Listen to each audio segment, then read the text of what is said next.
দর্শক, কিছুক্ষণ আগে আপনাদের যেমনটা জানিয়েছিলাম যে কক্সবাজারের রামুতে ট্রেনের ধাক্কায় অটোরিকশার 5 যাত্রী নিহত হয়েছেন। আরও খবর জানাতে সরাসরি যুক্ত হচ্ছেন সহকর্মী ইরফান হাসান। ইরফান, মর্মান্তিক এই দুর্ঘটনা সম্পর্কে আর কি তথ্য আছে আপনার কাছে? মরদেহগুলো তো হাসপাতালে, সেখানকার পরিস্থিতি কি?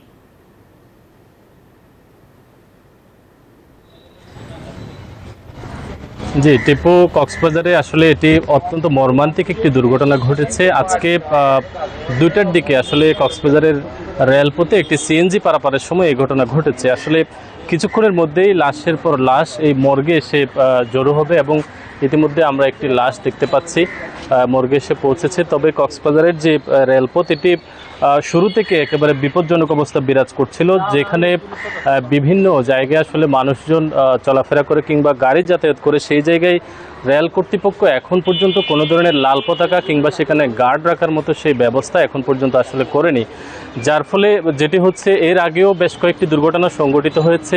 এবছরে আরও কয়েকটি দুর্ঘটনার খবর আমরা পেয়েছি, মানুষের প্রাণহানির খবরও আমরা পেয়েছি। কিন্তু আজকের যে দুর্ঘটনা, এটি আসলে পুরো কক্সবাজারের পরিস্থিতি। বান্ডেল থাকলে প্রতি সেনমানিতে টাকা বাঁচবে। বিকাশ সেনমানি বান্ডেল কিনে জিতুন প্রতি লেনদেনে। মধ্যে একেবারে থমথমে পরিস্থিতি বিরাজ করছে।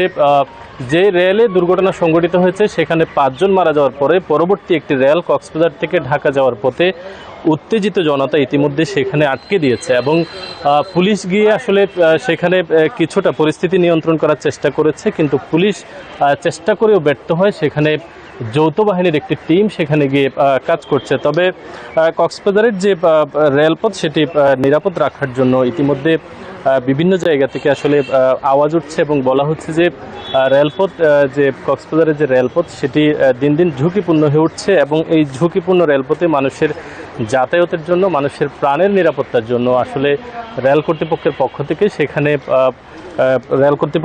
থেকে সেখানে মানুষ কিংবা যে কোনো